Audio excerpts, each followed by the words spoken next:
Hi everyone, this is Paul Fouché, Chief Investment Officer at New Road Capital, just giving you your July market update. So a bit of a mixed month in terms of where equities went. If you look locally, the local alt share up about 1.2% for the month. MSCI World, which is your developed market equities, that was up 0.5%. And then emerging markets actually down 3%. So you saw a bit of a sell-off in the EM space. You saw a bit of a strengthening in the dollar, and then yeah, you just saw that translating a bit of commodity prices coming off as well. Oil essentially coming off through the month as well. So a little bit of a mixed bag. If we look at valuations, still looking quite attractive across the board. Valuations across all sort of major equity indices across the month actually came down, so which is pretty good. Starting to look more and more attractive. As I say, we still, if you listen to my voice notes, we're still quite bullish on the overall kind of landscape we're sitting in. If we translate that into inflation, so US inflation actually coming down quite nicely. So overall inflation coming down to 3.5%. Now that's quite interesting because you've still got a kind of elevated oil price at these levels. It's come off a lot from where it was, but even with what's happening in Iran, you've seen U.S. inflation come off quite drastically. It was north of 4.5%, and it's come right down back down to 3.5%. So that's despite a raised oil price, and we think going forward, as oil normalizes, and that call's not based on what happens in Iran in the medium term. That's more, we think supply chains will obviously normalize and they'll find routes to market. Oil supply chains will find routes to market as they do. So we think oil will normalize regardless of what happens in Iran. It's just a matter of time. Obviously, if things sort themselves on Iran sooner, oil will come down quicker. But we think ultimately this kind of headwinds for the oil price are still intact, and we think long-term oil will come down. So that's going to be quite deflationary for sort of global inflation. So, but even despite that, you're seeing inflation come down, which is quite, in our view, very, very bullish.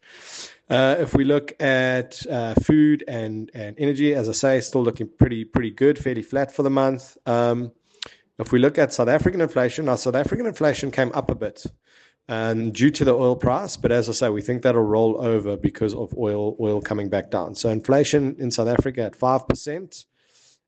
Kind of you could say our sort of official target is 3% at the moment, so still above target.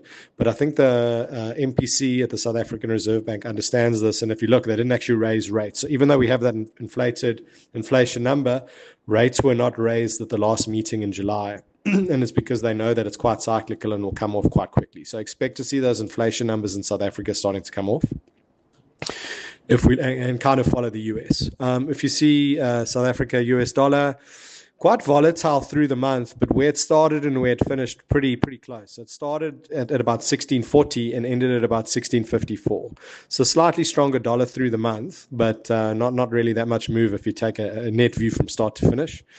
SA-US bond spreads still coming down a bit, so meaning that sort of SA bonds at the margin more attractive than US bonds, but still giving you a nice 4% spread there, and we still think very attractive. If you look at bonds through the month, so because of the sort of elevated oil price and the fears of inflation, you saw bonds selling off quite a bit. So Allbee sold off about 1.4%. But in our view, that just provides an attractive entry point. We can replay the yield curve. We can start to buy bonds at the longer end of the curve again. They're giving you quite attractive yields. So we actually, when we see that volatility in the bond market, we like it because ultimately in the long term, medium to long term, we like the space. We think providing very good value, very good yields, and if we can get opportunities to kind of kind of shape our sub portfolios there. We'll take advantage of that and move around that yield curve quite nicely. So we have been able to take advantage of that in the markets. And then looking at American bonds as well, US bonds down 4.5%.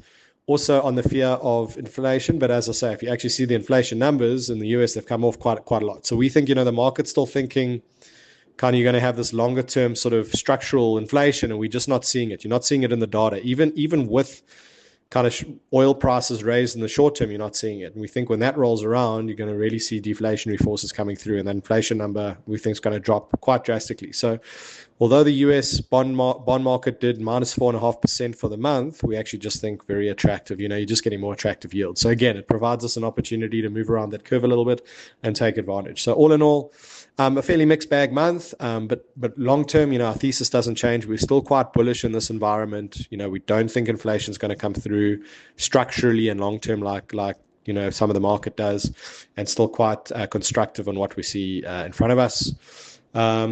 If you want to know any other information, please don't hesitate to get hold of me me or the team. And otherwise, I will chat to you in September for your August market update. All the best. Bye.